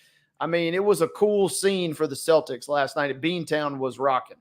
You know, you mentioned Cornette, and we joke about there's always, you know, a Nashville connection, but I don't think Cornette is the only Nashville connection to this Boston Celtics championship. Well, you got Jaden Springer, right, from the former Vol. Maybe not a Nashville connection, but he gets a ring now. Apparently, former Belmont guard Drew Hanlon works with Jason Tatum as a skills development trainer. They both are from St. Louis, and Hanlon also works with Joel Embiid, Tyrese Halliburton, and Tyrese Maxey, among others. So, yeah. Yeah, there's always a connection, and that is a cool deal too, because a lot of those guys, you know, whether they're how quote unquote official they are on the staff, you know, those players, when they have that attachment with those trainers and those handlers, man, those are as good as gold more often than not. Yeah. So the NBA season is over. The NHL season could end tonight. How much does a 7-goal loss stay with you? Even though you're going back home, even though you're up 3-1, I mean, 8-1 has to leave a little bit of a mark, doesn't it? I think so, Mo. And you know, I wouldn't be shocked at all. I think Florida probably maybe even does win tonight, but we talked about it yesterday. Bobrovsky gets pulled out of the game, and that's just kind of a deal where, you know, maybe there's a potential little lingering. Maybe he suddenly kind of has the yips, quote unquote, if you will, or whatever the equivalent thereof would be for a goalie. I mean, imagine that. Imagine if he lets in even if it's a close or competitive game, but imagine if he lets in a couple kind of cheapies. Or if he gives up a couple early tonight. Yeah, that's what I'm saying. And then who knows what happens. And we said it a couple of times last week, toward the end of last week. This is the one sport, and the Leafs, what do we say, back in like 42 or 52, they have 38, done it. I think it was. Yeah, they've done it before. It's been done in the NHL before. It's not as inconceivable that as it is in basketball. I still think Florida wins, obviously, the series, but the door is a little more ajar than I think certainly it was last night with the Mavericks. You were right. It was 42, excuse me, that the Toronto Maple Leafs overcame a 3-0 deficit to defeat the Detroit Red Wings. Yeah. Yeah, so. My grandpa will be rolling his grave at that one. What time does that one start tonight? 7 p.m. puck drop tonight. Down 7 in p.m. Sunrise. And yeah, it's Sunrise. I will be tuned into that one because you are 100% right. If this is a situation where Edmonton, maybe they ride that hot hand, maybe Bobrovsky gives up a couple of cheapies. Who the heck knows what happens then? Goodness and gracious. then you're going back to and then Edmonton, you're going back to Edmonton, which will be rocking. With fans who thought that they had seen their team for the last time Saturday night.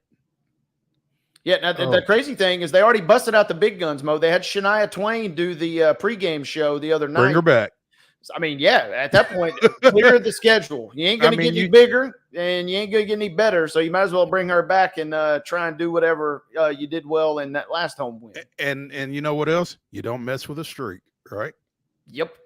So, Gallatin kicker Max Kelly.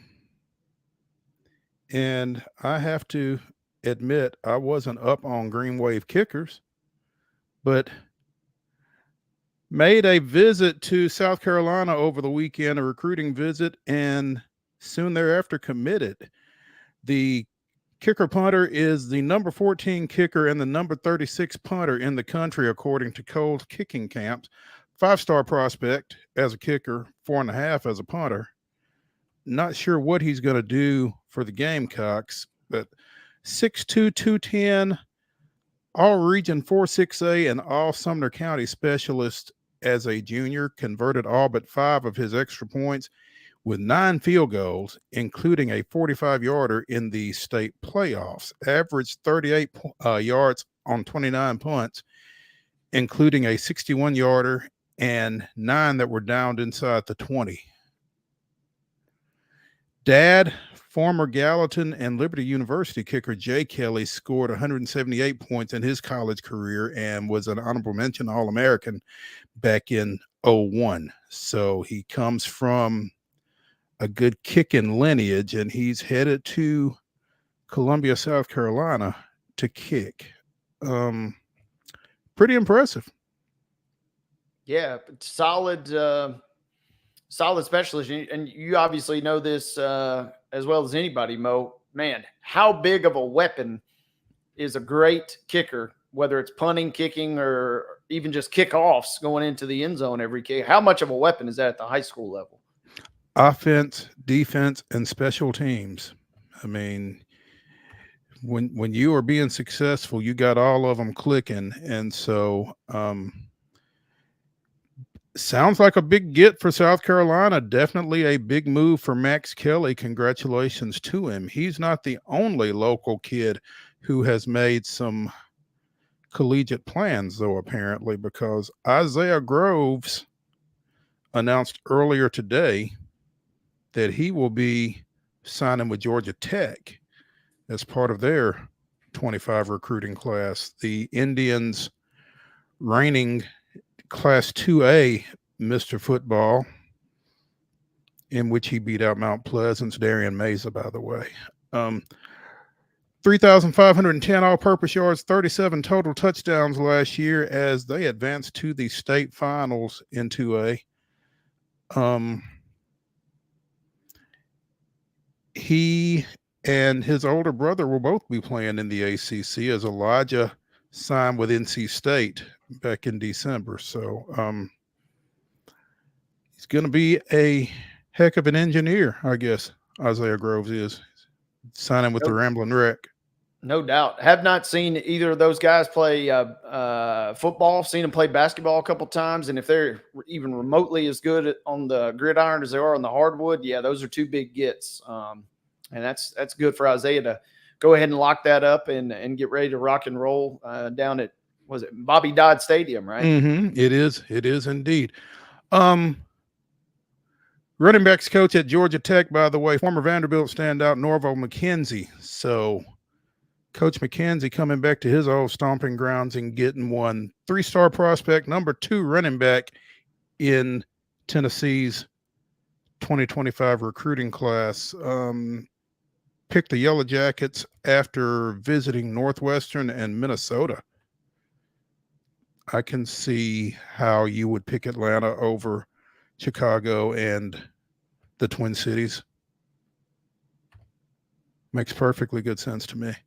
But yeah, congrats to both those guys. I mean, and I just think there's something whenever you can get that out of your way going into your senior year. That's I just feel like there's got to be something really positive about that. So good luck to those guys. Have we emptied the grab bag? Oh, Men's College World Series. Couple of things right now. Florida State leads North Carolina 7-5 in the bottom of the 6th. This is an elimination game. The winner will play Tennessee tomorrow, and that game will start an hour later than originally scheduled. Apparently, they are expecting some inclement weather in Omaha tomorrow, so that game will be a 2:00 start local time instead of a 1:00 start there. But Florida State leads North Carolina 7-5. The late game today will be Kentucky and Florida, both playing for their College World Series life after Kentucky lost yesterday to Texas A&M and Florida eliminated North Carolina State. So speaking of which, I saw this when we were talking with Chip. That game's already been moved because of the anticipated weather. So, yeah. Oh, the Kentucky-Florida game has? Yep. So they're going to play that first thing in the morning, 10 a.m. Central. Oh, so they're not even going to try to play it tonight. Yeah, that's what caught me off guard. It just said postponed, and, I assumed weather, but they went ahead and just pushed that one on back for tomorrow. Well, I guess that explains why they pushed the UT game back then. And then, is that Kentucky-Florida winner going to have to play again tomorrow night? Presumably, but I would assume you try and keep that thing other than tonight as close to schedule as possible. But right, that's a great question. Let's see if we can grab a bracket real quick, an updated bracket. Because that would be, talk about a long day and a crazy whirlwind of emotions. Yep. Florida and Kentucky will play at 10 Central Time. Tennessee will play the winner of Florida State, North Carolina at 2 Central Time, and then Texas A&M will play that Florida-Kentucky winner at 6 tomorrow. Whew. So, man, that's going to be a tough haul for whoever wins that early game. But they're young; they're used to it. Yeah, they got that youthful exuberance about them. There we go. Come back for the final segment of Main Street Sports Today, presented by TOA of Columbia. When we return to the Lee Company studios, it's Top 5 Tuesday. Wade and I will give you our top 5 summertime activities. Stay with us after the break.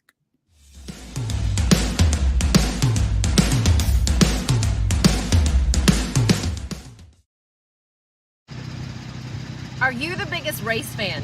Main Street Media and Rackley Roofing are teaming up to send a family of 4 to the Rackley Roofing 200 truck race at the Nashville Super Speedway on June 28th.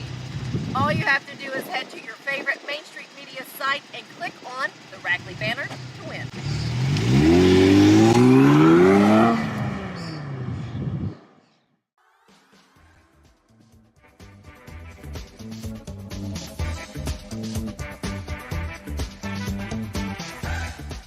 Tuesday here on Main Street Sports Today, presented by the Tennessee Orthopedic Alliance of Columbia. And it is Top 5 Tuesday, presented by Mid-South 5 Fitness. 2 locations, one in Franklin, one in Columbia. Thalys Steel.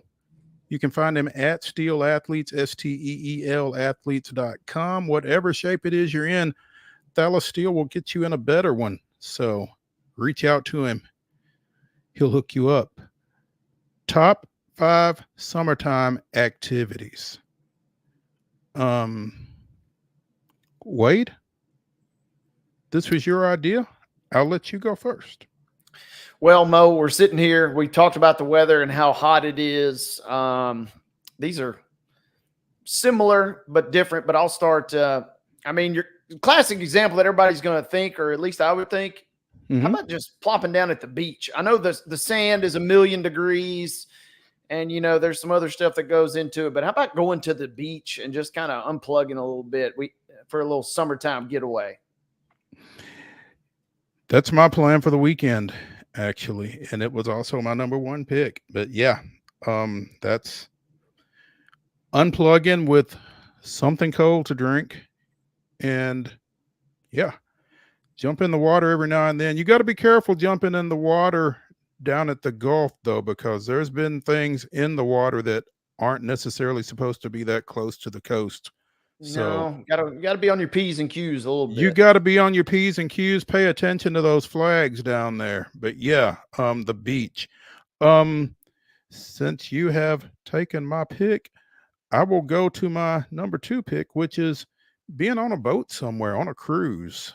It doesn't have the sand, but it's got the unplugging aspect of it, and it's got the something cold aspect to it, and both those are huge. So yeah. I love it. I love it. Opposite ends of the spectrum. I like to go all over the place. But give me a good old camping trip too. That's a hot, literally, depending on where you're at, summertime activity. Give you a camp, give you a bonfire, make you some s'mores, check things out. I'm going with camping and bonfire for number 2. My number 2 is, now that I have one that's working, throwing something on the grill.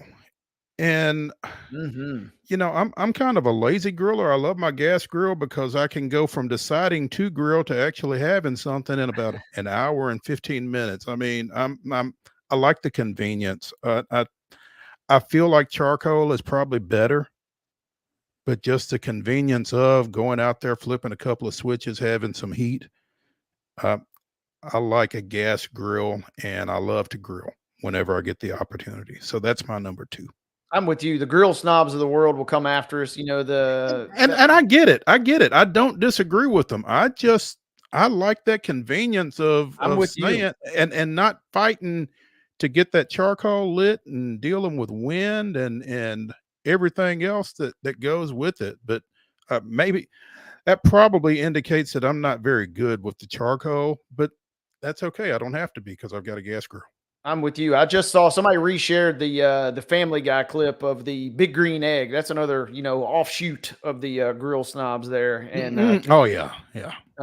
Peter had to help move it, and the whole thing falls over and cracks. And then that's not good for anybody. So I'm with you. No. Yeah, give me the gas and just let's get this thing rolling. That's it. You're number 3. Number 3 for me. I got a couple that I'm going to choose from, but how about an amusement park? Yeah, it's 1,000,000 degrees. You got to wait in line, but that's about as old school kind of Americana as you can get. Give me the amusement park, with the kids just running around and screaming. Maybe I'll change my tune when we get a little bit older. But for now, just being out and getting a little amusement park, whether it's roller coasters or a water park, even both of those, I'm okay with. My number 3, if I can't get to a beach and I can't get on a cruise, just hanging out around the pool. Again, just unplugging with something cold is it's good. Just vegging out for a little bit. So absolutely, yeah. get a good book and just kick back by the pool and just relax. Boom. That's about as good as it gets. Yep. Number 4. A little outside the box, but what about going to the movie theater? We don't hear as much about it anymore, but the summer blockbuster, maybe not quite as much of a cachet as it used to carry, but I remember just, growing up in the summertime, sometimes you just go out and check out what the hot movie's going to be. Mm-hmm. Yeah, it's funny. Again, I got my hair cut earlier today, and they were talking about Bad Boys 4. And that's exactly what you're thinking, right? Mm-hmm. And it's, in this day and time, if you're going to the movies, as my guy was saying, it's got to be something really good if I'm going. And it sounds as if Bad Boys 4 may qualify. I had my doubts about it initially, but yeah, maybe that's it. I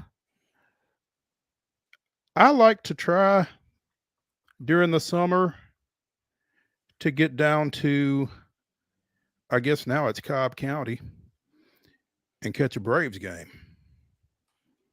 It's about 3.5 hours, so I don't go nearly as often, and it's way more expensive than it has any right to be.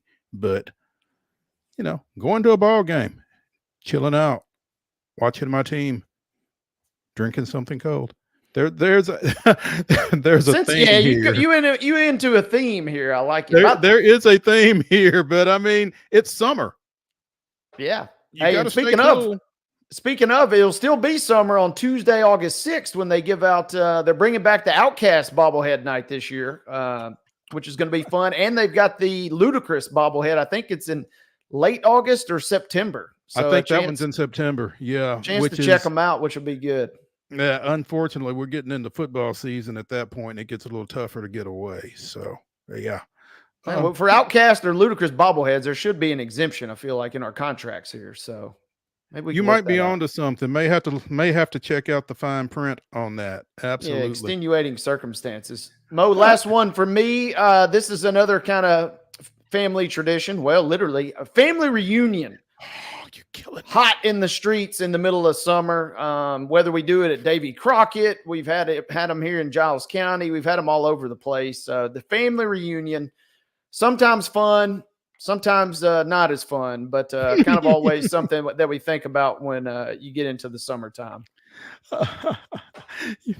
Ours is the 4th Sunday in July, and it has been since before I was born. And people want to make it the last Sunday. It's like, no, it's the 4th Sunday, because sometimes there are 5 Sundays. I mean, there have been arguments about this actually, but there's rules to everything too, right? Yeah, there really are. That'll ruin a family reunion real quick when you start getting into the rules on stuff. Yep, absolutely. But yeah, that was going to be my number 5. Maybe I should have popped it up there a little earlier, but I will check off slightly. Most of my class reunions have been in the summer. Now, they made an exception, I guess, for our 20 year, and did it on a high school football weekend, a fall weekend, which I was only able to go on Friday night because I had responsibilities on Saturdays at the time. And so when I voiced my displeasure with the fall class reunion, I got added to the reunion planning committee. Now, there we go. But the last couple have been in the summer, so hey, whatever works. Class reunion, we'll go with that.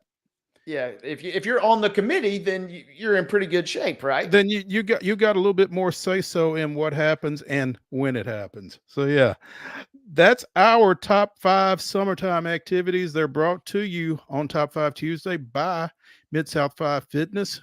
Again, a couple of great locations, one in Franklin, one in Columbia. Thalys Steel taking care of you. You can find them at Steel Athletes, STEEL athletes.com. Whatever shape you're in, Thalys Steel will get you in a better one.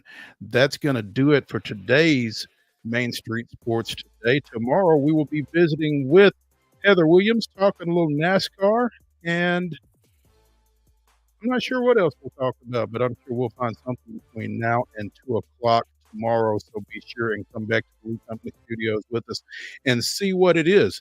Again, this is Main Street Sports Today, presented by the Tennessee Orthopedic Alliance of Columbia. We'll see y'all tomorrow.